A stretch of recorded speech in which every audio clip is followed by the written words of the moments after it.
I'd like to show an app I've been working on. What's this folder again? Let's see.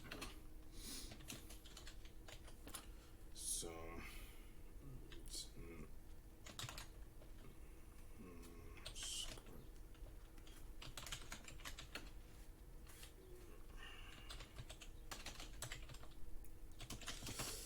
it's app titled Football Genie.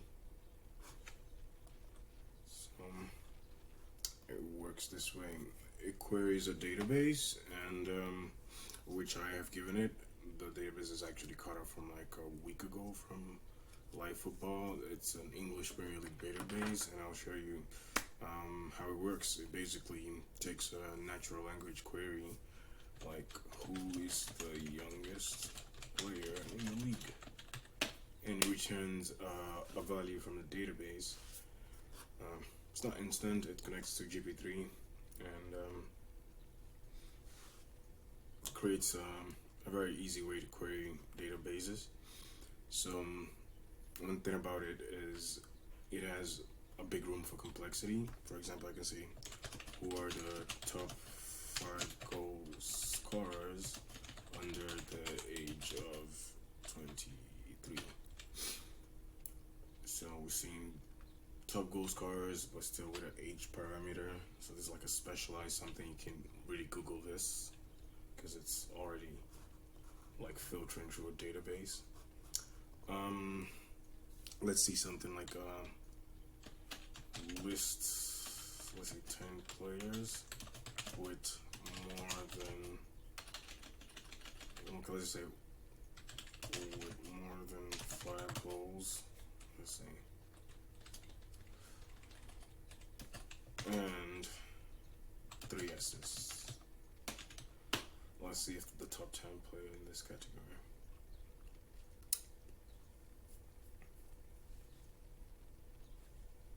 Yeah, as you can see, it's a very interesting thing, but you can see it's trying to arrange them by goals and then by assist, but always making sure they fit the criteria for the assist. So it seems to pay more attention to goals here, but all in all, it answers the query pretty well. Let's look at more interesting stuff it can do. It is semantically very intelligent, which means I can ask it, who is the top goal scorer in the Red Devils, you know? So the database has Manchester United. It doesn't have Red Devils, but he obviously knows it's Marcus Rashford. I can give you another example. I can say, who is the top scoring Yankee American? You know, in that context, old common phrase, but you know, he knows who's the top scoring Yankee. Actually, it's only 1 goal. I showed a friend this who was surprised that Pulisic had only 1 goal too. I'm like, yeah, he has only 1 goal. So another example, let's see, what can we say? Who is the gunner with the most progressive carries? So it's not just like basic metrics, we have a lot of like interesting metrics there. So let's see, I'm suspecting Saka, of course. Who has the most passes completed with more than, say, 15 games played?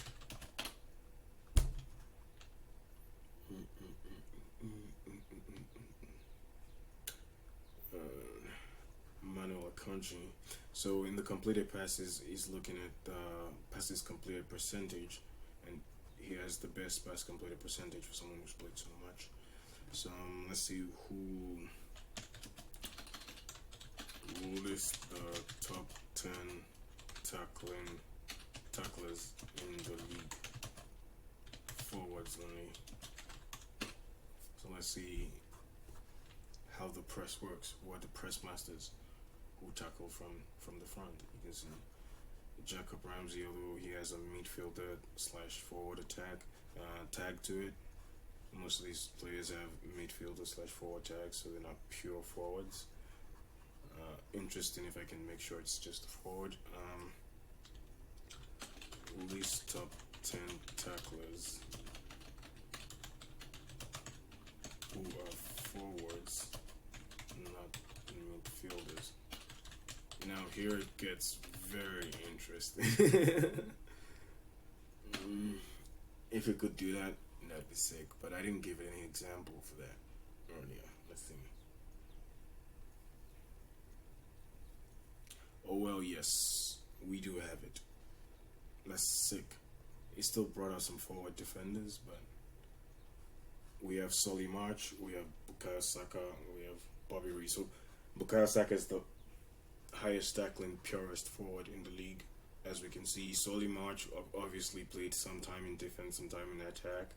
So very, very interesting numbers here. We have Bobby Reed also played a little bit of both.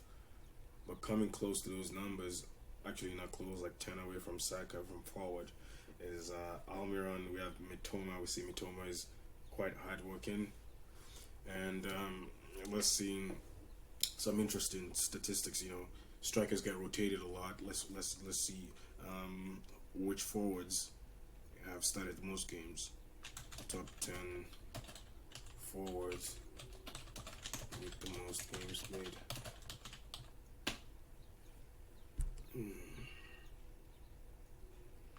So, you know, you can check about endurance, how many injuries they have, how well the squad rotates. As you can see, I think there's been 33 games. There was 33 games played as at this time, or 34. So it seems Martinelli almost never missed a game.